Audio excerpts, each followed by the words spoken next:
Utilisatrices fidèles de cette heure de l'RTNCO Katanga, fidèles followers du magazine Concret. C'est un plaisir de savoir que vous êtes connectés, branchés sur notre fréquence, sur notre chaîne YouTube pour suivre votre numéro, ce nouveau numéro. Pour ce nouveau numéro, comme vous le savez, dans le cadre de votre magazine économique Concret, nous recevons pour vous des invités de qualité, de taille, comme on aime le dire, de très bonne qualité, parce qu'il faut débattre sur les questions économiques, les questions financières, sur les questions fiscales, mais aussi sur les questions comptables. Donc c'est très important qu'on en parle.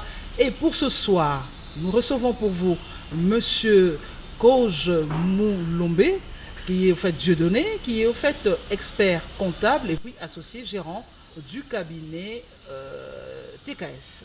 Monsieur Dieudonné, nous vous disons bonsoir. Bonsoir madame. Vous allez bien? Ça va et vous-même? Oui, ça va, merci. Et l'année 2026 a très bien commencé? Ouais, très bien. Très bien. Ouais.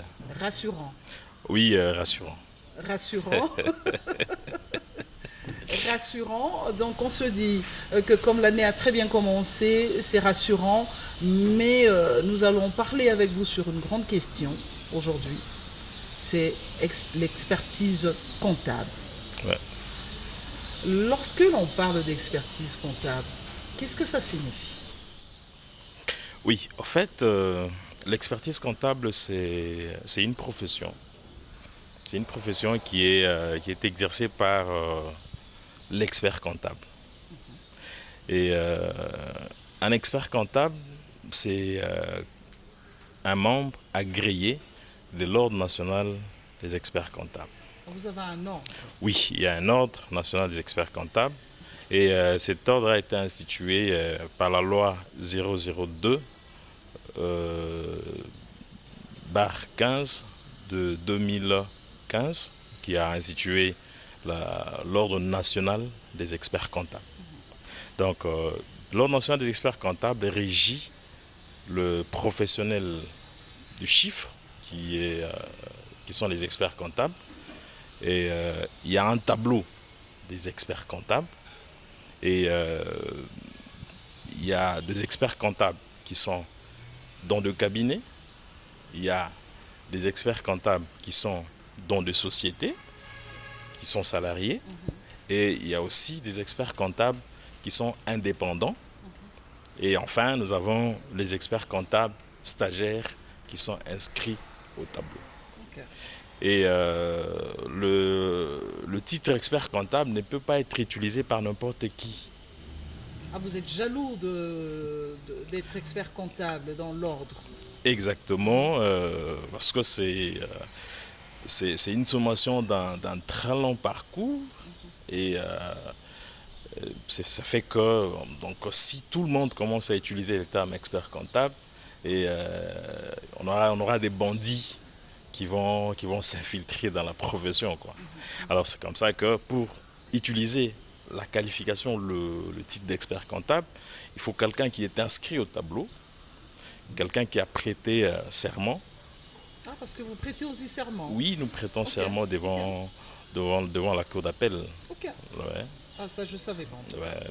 Donc après, quand tu es inscrit au tableau, tu dois prêter serment avant de commencer tes prestations. Et ça prend combien de temps avant que l'on prête au serment? Ça prend combien de temps?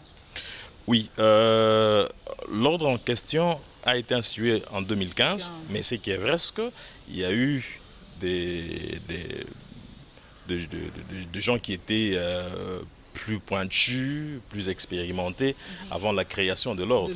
Voilà. Oui, oui. Alors, parce que ça signifie que l'ordre n'a que 11 ans, parce qu'on est en 2026, oui, l'existence de l'ordre, donc c'est depuis 11 ans seulement. Exactement, l'ordre a 11 ans. 11 ans, on avait d'autres experts comptables qui existaient déjà. Oui, exactement, l'ordre a 11 ans. Et d'ailleurs, c'est l'année passée, en octobre, ici, qu'on a célébré la 10e année, parce que c'était même à l'occasion de l'adhésion de l'Ordre national des experts comptables à l'IFAC. Ok. Et l'IFAC, c'est quoi exactement? L'IFAC, c'est une organisation internationale qui régit les auditeurs et les informations financières au niveau mondial. Donc, l'Ordre national des experts comptables a franchi cette étape-là. Nous sommes en train de grandir et nous sommes maintenant dans l'IFAC. Okay.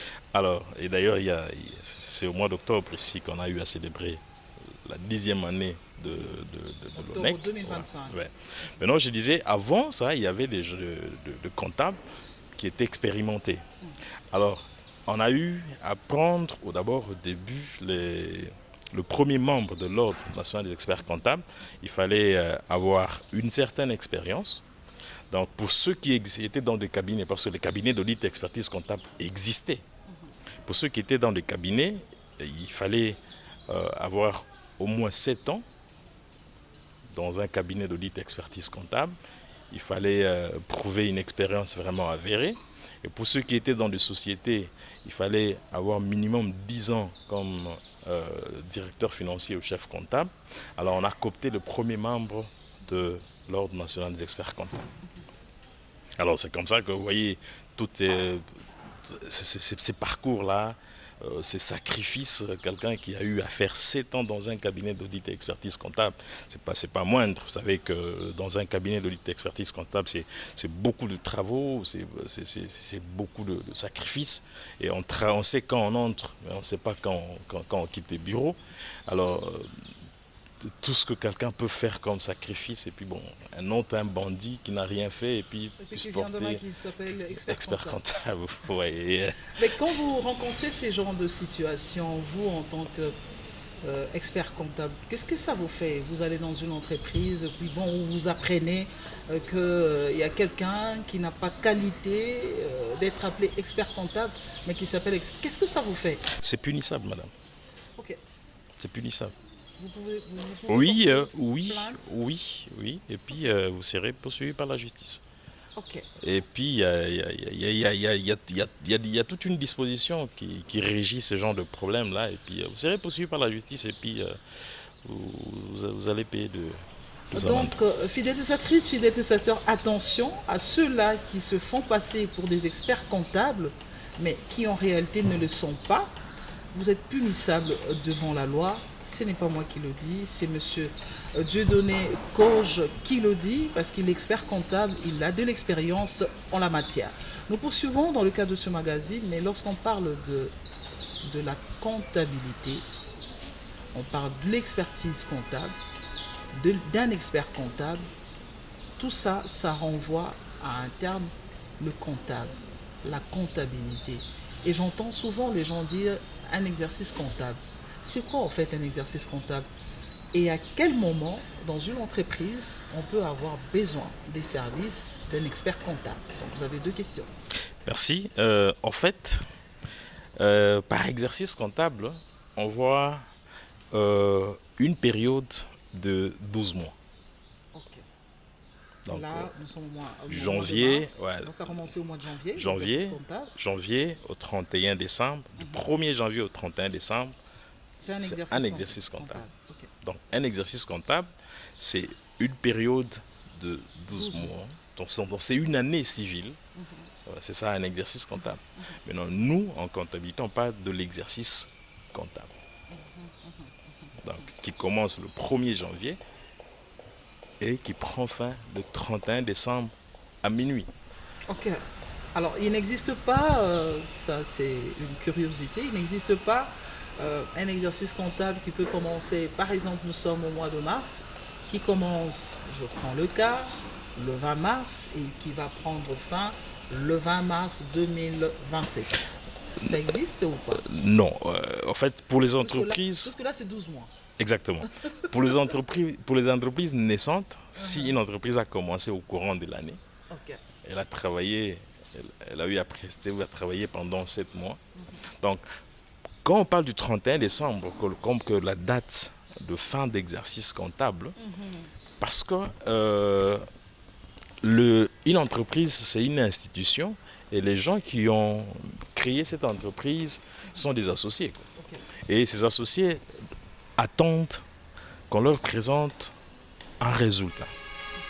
Alors, du 31 décembre jusqu'au 30 avril, on a une période de préparation de la déclaration de l'IBP, qui est l'impôt sur le bénéfice, qu'on doit déclarer auprès de l'État. Dans l'ancien temps, on déclarait cet impôt-là le 31 mars. Maintenant, ça s'est fait les 30 avril de chaque année. Alors, comme l'exercice doit prendre fin le 31 décembre, donc tout doit s'arrêter et on doit présenter les chiffres. Et pendant cette période-là, qui sépare la date d'arrêter le compte, la date du 31 décembre, jusqu'à la date de la déclaration, on laisse les temps aux comptables de faire leurs travaux, de présenter les bilans ou de présenter les comptes des résultats, les tableaux de flux de trésorerie, les notes annexes, que maintenant, cette fois-là, l'expert comptable de l'entité viendra pour faire autre chose parmi ces tâches qu'on aura à voir parmi ces tâches. C'est-à-dire, quand il viendra maintenant, c'est pour certifier les états financiers. Soit c'est un commissaire aux comptes, soit c'est un expert comptable qui vient pour faire la certification et afin de se prononcer et présenter les chiffres auprès des actionnaires pour qu'ils puissent voir. Parce qu'en fait, c'est une entreprise, vous parlez d'une entreprise. Les gens, les associés ont mis quelque chose, c'est dans le but de se partager le bénéfice. C'est pas une ASBL ou c'est pas une église, quoi. Pas du tout. Alors, lorsque on fait appel à un expert comptable ou encore à un commissaire aux comptes, je pense. Exactement. Lorsqu'on fait appel, ça signifie que le contrat a déjà été signé, négocié avec l'expert comptable avant d'accompagner l'entreprise. Oui, exactement. Au fait, vous pouvez choisir l'expert comptable comme vous voulez, parce que maintenant c'est officiel. Vous pouvez aller même sur le net, écrivez ONEC RDC, on va vous sortir un tableau, et les tableaux de tous ceux qui sont experts comptables et qui peuvent exercer. Okay. Et il y a un tableau qui reprend leur numéro d'ordre, qui reprend leur nom et post-nom, leur numéro de téléphone et leurs adresses mail. Donc facilement, vous pouvez choisir un expert comptable, vous entrez en contact avec lui et vous l'envoyez la lettre de désignation. Pour le désigner que voilà, nous avons fait notre choix sur vous pour que vous puissiez certifier nos états financiers. Parce que maintenant, avec la loi des finances, depuis la loi des finances de 2024, il y a une exigence pour toutes les entreprises de choisir un expert comptable qui doit certifier leurs états financiers. Et cette désignation doit se faire au plus tard le mois de juin. C'est-à-dire, vous allez clôturer l'exercice comptable le 31 décembre, mais déjà, avant le 30 juin, vous êtes censé choisir l'expert comptable qui doit certifier vos états financiers. Donc, le choix est fait bien avant. Bien avant. Est-ce que, à ce jour, lorsqu'on vous pose des questions, vous avez une certaine facilité pour que les entreprises comprennent le rôle, le travail d'un expert comptable dans une entreprise? Est-ce que vous pensez que les gens ont compris, sinon les entreprises ont compris qu'ils ont besoin des services des experts comptables?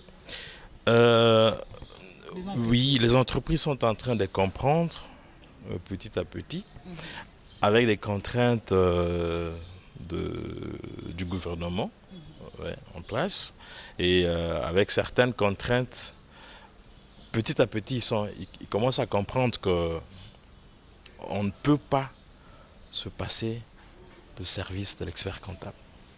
Okay. Donc, un expert comptable, c'est quelqu'un qui doit vous accompagner. Parce que, pour le moment, si vos états financiers n'ont pas été signés ou certifiés par un expert comptable, la direction des impôts ne reçoit pas votre déclaration ou ne reçoit pas vos états financiers. Ou soit, si on les reçoit, il y a des pénalités de 100 millions de francs que vous devez payer. Que l'entreprise doit payer. Que l'entreprise doit payer parce que l'entreprise n'a pas désigné un expert comptable qui a certifié les états financiers. 100 millions de francs. Okay. Et c'est une taxation d'office. non négociable. Négociable. Non négociable. On a Et l'habitude de négocier dans ce pays, donc 100 millions de francs congolais, peut-être. non, en que les fait, entreprises- quand je dis non négociable, c'est en ce sens que il y a certains avis qui viennent des impôts Ok. où vous avez peut-être des éléments, des justifications que vous pouvez fournir. Voilà, non, voilà, j'ai été taxé comme ça, mais en réalité, voilà, vous brandissez de preuves pour dire que voilà, ici aussi, les impôts se sont trompés. Voilà, vous avez des éléments, des preuves qui vont faire en sorte qu'il y ait un avis rectificatif de ce qu'on vous a donné comme avis de taxation.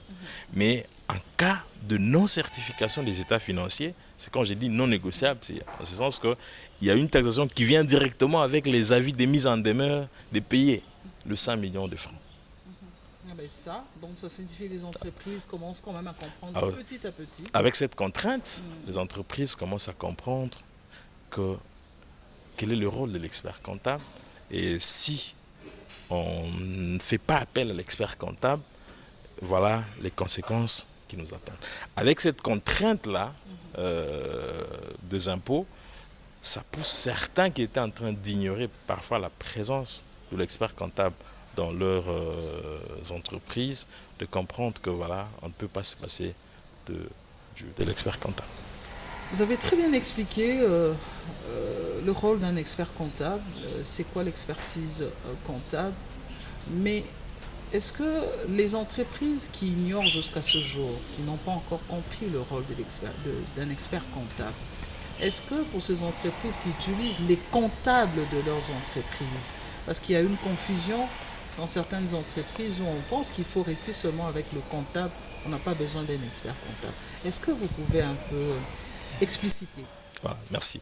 En fait, on n'ignore pas le rôle du comptable de l'entreprise. Ok.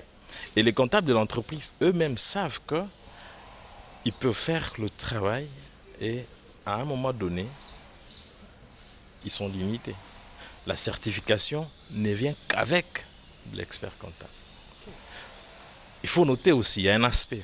Il y a aussi des experts comptables qui sont dans les entreprises, Qui sont engagés dans les entreprises. qui sont engagés dans les entreprises. Ceux-là ne peuvent pas aussi certifier les états financiers De leurs entreprises. Non. Donc il faut toujours faire appel à un expert comptable de l'extérieur.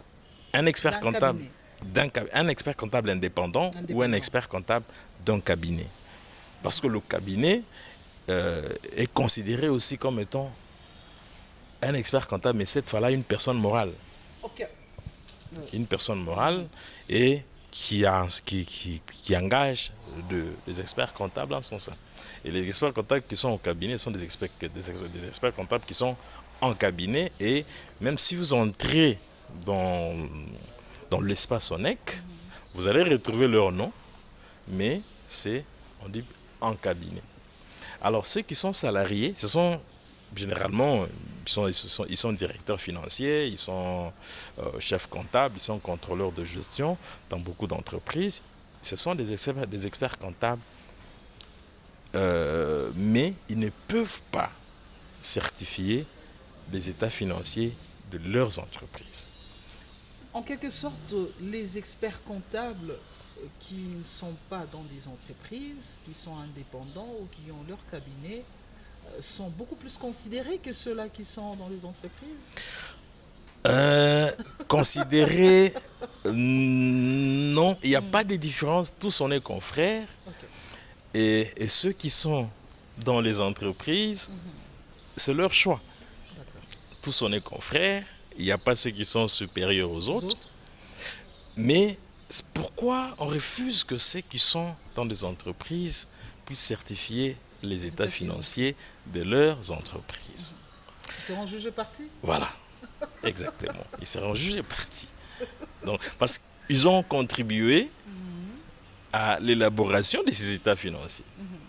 Alors, comment eux-mêmes peuvent venir encore se prononcer? Parce qu'en fait, l'expert comptable qui vient de l'extérieur, il vient se prononcer sur les chiffres que vous lui présentez. D'accord. C'est ça son rôle. Donc, en fait, c'est juste là sur la transparence financière.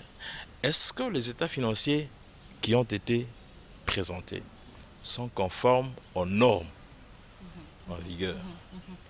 Est-ce que il n'y a pas d'erreur ou d'anomalie significative qui peuvent faire en sorte que ces états financiers puissent être rejetés ou ces états financiers puissent présenter une erreur ou une anomalie significative qui va faire en sorte que ces états financiers ne soient pas corrects.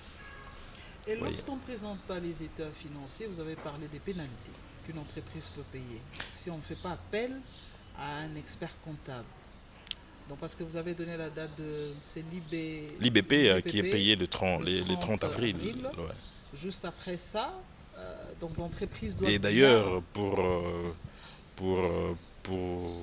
peut-être signaler, parce que ça a changé d'appellation, c'est devenu l'impôt de société. Donc c'est plus l'IBP, c'est maintenant l'impôt financier. L'IS. L'IS, ok. Alors, ça signifie à ce moment-là, l'entreprise doit déjà prendre toutes les dispositions. Exactement, déjà là, l'entreprise est en train de prendre, les entreprises prennent déjà des dispositions parce que nous sommes déjà au mois de mars. Nous sommes dans une période où nous sommes en train de faire déjà des audits. Nous sommes en train de faire déjà des travaux de certification afin de laisser aussi le temps aux entreprises de payer l'impôt et de déclarer. De payer l'impôt et de déclarer. Voilà. Mais il y a un détail que vous voulez ajouter. Oui. Je voulais rentrer sur la différence entre les experts comptables en cabinet et ceux qui sont dans les sociétés. Vous avez dit que vous n'êtes pas supérieurs, vous êtes tous des confrères. On est tous des confrères. C'est parce que vous n'aimez pas avoir de problème avec les autres. Non, même pas. On est tous des confrères, mais seulement que eux ont participé à l'élaboration de ces états financiers-là. Comment est-ce qu'ils peuvent encore se prononcer sur ces états financiers? Parce que c'est lui qui va venir. Tout ce qu'il va faire comme travail, il y a une conclusion. La conclusion sera qu'il doit se prononcer, que les états financiers présentés sont sincères et reflètent l'image fidèle de l'entité. En fait, c'est ça. Nous recherchons l'image fidèle de l'entité. Est-ce que ce qu'on a présenté... Vous voyez, quand on présente les chiffres, quand on présente les états financiers, donc toute la santé financière de l'entreprise regorge dans ces états financiers-là. C'est comme ça que quand il vient, l'expert comptable ou l'auditeur, il vient poser des questions aux chiffres qui lui sont présentés. Les chiffres doivent répondre et après, il va tirer une conclusion. Alors c'est comme ça que quand on dit qu'il va poser des questions, il va écouter les chiffres. C'est comme ça que il y a même de là même vient le terme audit, qui veut dire audirer, qui signifie écouter. Donc il vient écouter le chiffre, il parle avec les chiffres, et de là il va maintenant tirer une conclusion pour dire voilà, les états financiers présentés sont sincères et reflètent l'image fidèle de l'entité. Alors, comment quelqu'un qui a travaillé sur ces chiffres-là peut encore se prononcer sur ces chiffres? C'est difficile. Donc pour lui, déjà, les chiffres sont bons. Parce que les chiffres viennent de lui. Alors qu'en matière de chiffres, on ne se fait jamais confiance. Alors, il y a toujours des erreurs qui peuvent se glisser. Mais puisque la situation se présente comme ça, avec les experts comptables qui viennent d'ailleurs, donc ceux de l'extérieur, les experts comptables d'une entreprise, vous avez, vous, de l'avantage. Quand je dis vous avez de l'avantage, en ce qui concerne le choix, en fait, les entreprises vous choisissent, vous, expert comptable d'une autre maison ou expert comptable indépendant. Est-ce que c'est pas à ce moment-là que ça coûte cher? Parce qu'il y a des entreprises qui disent que quand vous prenez, des experts comptables de l'extérieur, indépendants ou des cabinets, ça coûte quand même cher. Qu'est-ce que vous vous dites? Aujourd'hui, moi, j'ai mon entreprise, j'ai besoin que vous veniez là comme expert comptable. Oui, en fait, c'est un investissement, c'est pas ils ne doivent pas considérer ça comme une charge, mais c'est beaucoup plus un investissement. Parce que, vous savez, l'information financière, c'est ça même qui peut vendre l'entreprise auprès de ses partenaires. Mais si l'information financière est biaisée,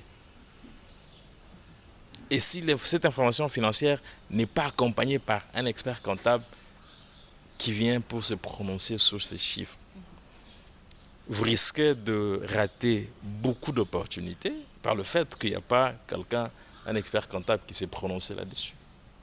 C'est pas, bien sûr, ça a un coût, mais que les entreprises ne prennent pas ça comme une charge, mais plutôt un investissement, en ce sens que ces informations financières qui leur sont présentées, auditées et certifiées par un expert comptable, peuvent être facilement envoyées auprès de ses partenaires et ça va lui rapporter une confiance. Il va gagner en confiance auprès de ses partenaires. Donc, si on gagne en confiance auprès de ses partenaires, c'est un investissement. Mais c'est aussi une sécurité pour ces entreprises. Une sécurité, exactement. Et une certaine crédibilité auprès des autres partenaires. Oui, une crédibilité. En plus de cela, ça met très à l'aise les actionnaires ou les associés. Pourquoi? Parce que les investisseurs ou les actionnaires ou les associés, les gens qui ont mis leur capital dans cette entité, ils s'attendent aux résultats. Ils s'attendent aux bénéfices, quoi. En fait, quand on parle du résultat, bon, les résultats peuvent être soit déficitaires ou bénéficiaires. Bon, c'est un résultat, mais ils s'attendent aux bénéfices. Alors, le gestionnaire qui est là tout le jour, il est en train de gérer le fonds ou les actifs qui lui ont été présentés par les actionnaires. Mais si un expert comptable vient certifié, c'est prononcé sur ces chiffres-là, ça remet en confiance les associés qui ont mis l'argent dans cette entité. Et quand il va faire rapport auprès du conseil d'administration pour la gestion que vous avez eu à confier au directeur financier ou au directeur général, et voilà, leur gestion est bonne et ce qu'ils vous ont présenté comme chiffres reflète réellement l'image fidèle et vous pouvez leur faire confiance. Et ça met aussi, donc la présence de l'expert comptable dans une entité, met aussi les associés ou les actionnaires en sécurité. Ok, ça leur met aussi en sécurité. Monsieur Dieudonné Gauge, vous êtes expert comptable dans un cabinet. C'est comment encore le nom de votre cabinet? Le cabinet, c'est DKS Consulting. DKS. Ouais. Quelles sont les conditions? Si moi je veux venir avec mon entreprise, moi, Marianne Mujingia, je dis bon, je viens pour vos services. Quelles sont les conditions? C'est top secret ou on peut vous voir? Non, il n'y a pas de conditions. Quand vous venez, ça va dépendre de quel service que vous voulez solliciter. En fait, le cabinet d'expertise comptable DKS Consulting est en train d'offrir les services, entre autres, il y a l'assistance comptable ou l'assistance fiscale. Nous faisons le commissariat aux comptes. Nous organisons des formations pour les comptables. Okay. Et si je peux parler de l'assistance comptable, c'est-à-dire, il y a des entreprises, au lieu d'avoir un service de comptabilité chez eux, ils préfèrent externaliser ce service-là. Donc, c'est un cabinet qui tient sa comptabilité. Et ce qu'il fait là, ce service-là, c'est de l'assistance comptable. Donc, nous faisons comme si c'est nous qui étions le comptable de l'entreprise en question. Okay. Mais non, il y a un aspect aussi très important. C'est là que je vais vous faire voir que les experts comptables qui sont en cabinet, ils ne sont pas différents avec ceux qui sont aussi dans les entreprises.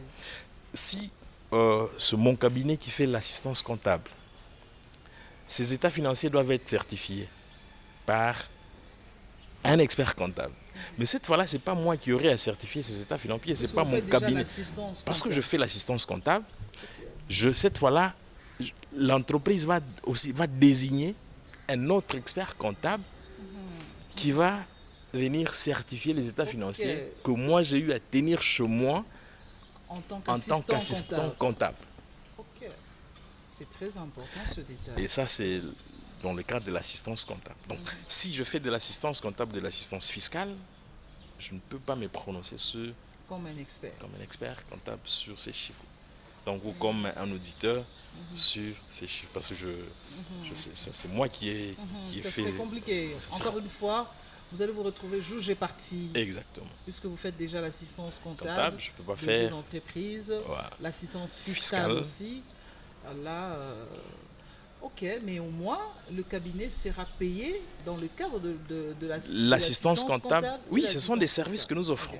Ok, ok. Nous offrons ces services, nous offrons aussi l'assistance fiscale. L'assistance fiscale, donc, on fait un accompagnement sur le plan fiscal et le plan parafiscal. Donc, c'est-à-dire, nous, il y a les IPR, il y a la TVA, il y a toutes les autres déclarations que l'on fait au niveau de la DG.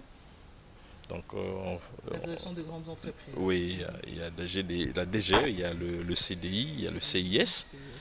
Et en dehors de ça, il y a aussi ce que nous appelons la parafiscalité. Il y a des déclarations que l'on fait au niveau du service de l'économie, CNSS, ONEM, INPP. INPP. Et ça, c'est de l'assistance fiscale, c'est l'accompagnement fiscal que nous sommes en train d'offrir à nos clients.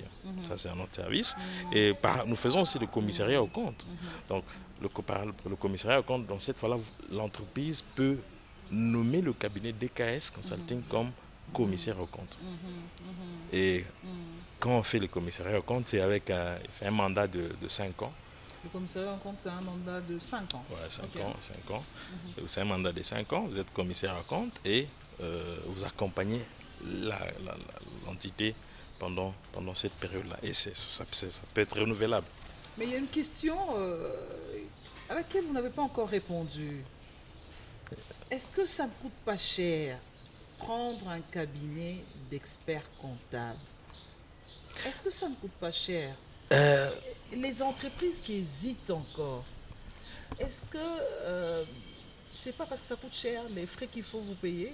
C'est vrai que vous avez donné des précisions en disant que là c'est une manière, c'est un investissement, c'est une sécurité, c'est la crédibilité.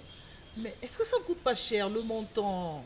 Ça coûte pas cher ou ça dépend de la tête de chaque client? Quand je dis chaque client, de la tête de chaque entreprise. Ça coûte pas cher. Non, en fait, Cette question m'a toujours été posée. Le jour où je recevrai un expert comptable, est-ce que ça ne coûte pas cher? non, en fait, Le montant. dire que ça coûte cher, il faut comparer le coût et l'avantage. Les avantages, ça vous a énuméré. Par rapport à l'avantage que la présence de l'expert comptable vous amène dans l'entité, c'est plus bénéfique. Aujourd'hui, vous ne pouvez pas solliciter un crédit à la banque si vous ne présentez pas les états financiers certifiés par un expert comptable. Alors, prenons un cas. Pour dire, vous dites que non, voilà, ça vous coûte cher. Pardon, parce que ça coûte cher, je ne peux pas recourir au service d'un expert comptable. Mais quand vous allez vous retrouver dans le problème, vous allez vous rendre compte que vous allez payer plus. Prenons les cas. Vous refusez un accompagnement fiscal ou une assistance fiscale d'un expert comptable. Mais vous vous retrouvez dans des cas où vous êtes obligé d'être redressé beaucoup de millions par l'administration fiscale. Donc mieux vaut avoir... Alors vous vous rendez compte que vous avez refusé de payer 2 3 000, 4 000, 5 000 dollars à un expert comptable qui aurait dû vous rendre de bons services et vous vous retrouvez en train de payer des millions parce que vous avez commis des erreurs. Ah là, j'ai affaire vraiment à un expert, hein. Fidèles testatrices, fidèles testateurs, fidèles followers du magazine économique concret. Vous constatez que j'ai vraiment affaire à un expert. Je rappelle que nous recevons pour vous M. Dieudonné Cauge, qui est au fait expert comptable. Nous parlons avec lui de l'expertise comptable. Et pourquoi j'insiste que j'ai vraiment affaire à un expert? Il a très bien expliqué les avantages que l'on tire, vous les entreprises, d'avoir recours chaque fois au cabinet ou sinon à des experts comptables, parce qu'il y a des experts comptables indépendants, mais également des cabinets d'experts comptables. Il a également parlé de ce qui se passe dans son cabinet, les services que offre son cabinet d'experts comptables. Alors nous poursuivons avec ce magazine.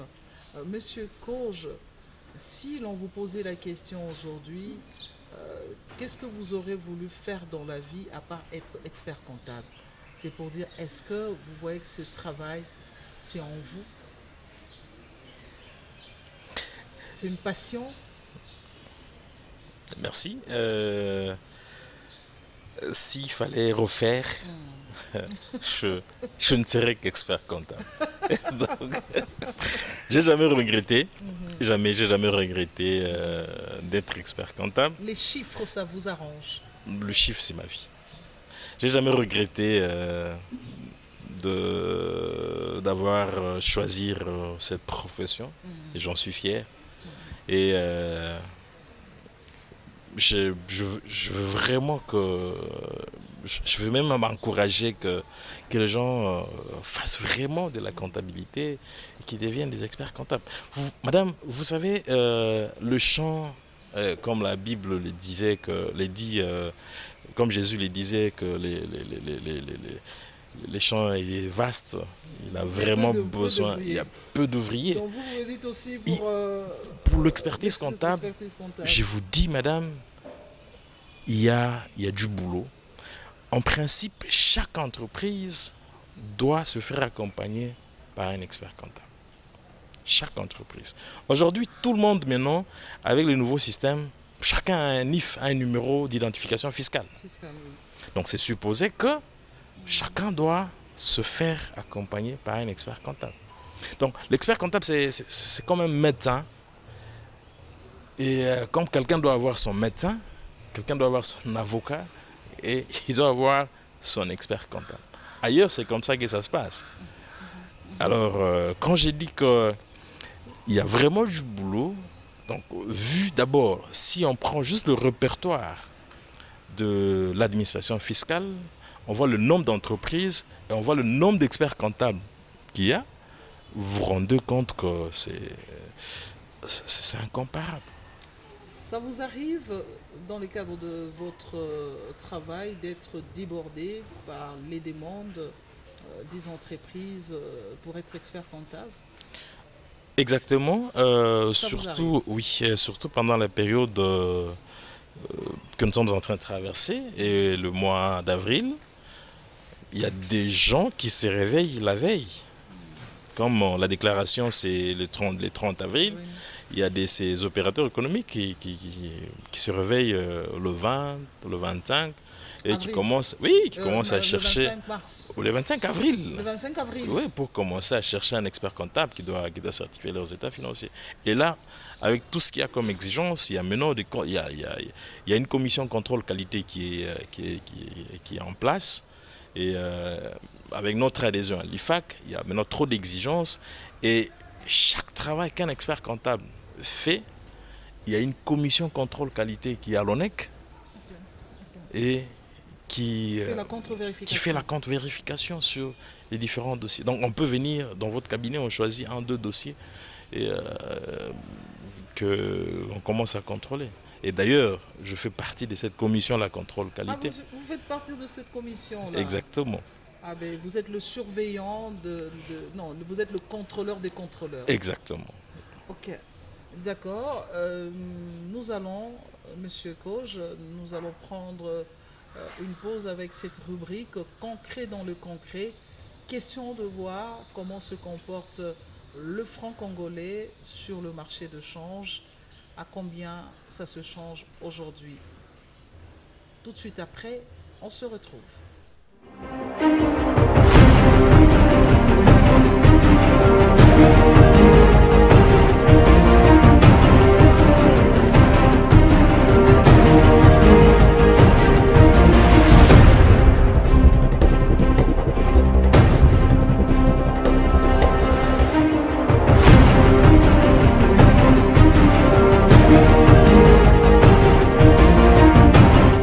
Fidélisatrices, fidélisateurs, fidèles followers, vous venez là de voir comment se comporte le franc congolais face à la devise étrangère, à la monnaie étrangère, face au dollar, euro. Vous venez là de voir.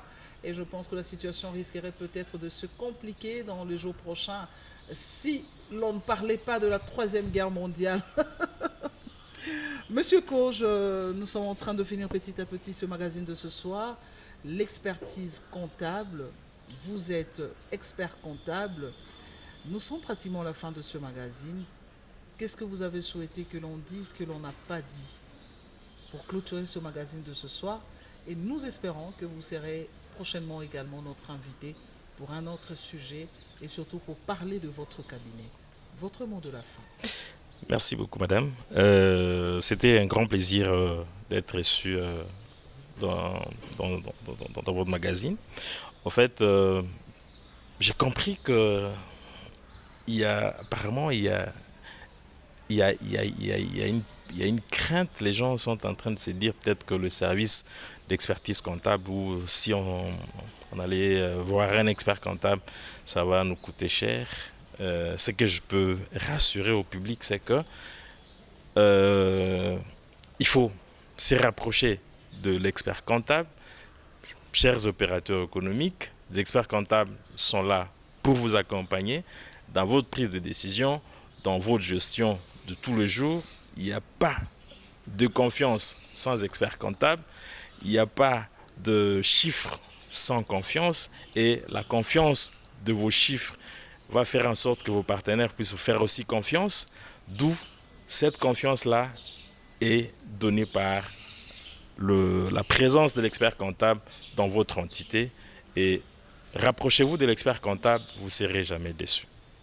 Rapprochez-vous de l'expert comptable, vous ne serez jamais déçu. Ce n'est pas moi qui le dis, c'est M. Dieudonné Coge qui le dit. Expert comptable, mais aussi avec lui, nous avons parlé de cette grande question, l'expertise comptable. Monsieur Dieudonné Coge, nous vous disons merci d'avoir répondu à notre invitation. Merci beaucoup, madame. Merci. Fidèles utilisatrices, fidèles utilisateurs, fidèles followers du magazine économique concret, nous sommes pratiquement à la fin de ce magazine. Pour vous qui nous avez suivis ce soir, nous vous disons encore une fois bonsoir. Pour vous qui nous suivez, ou vous allez nous suivre pendant la journée, nous vous disons bonjour.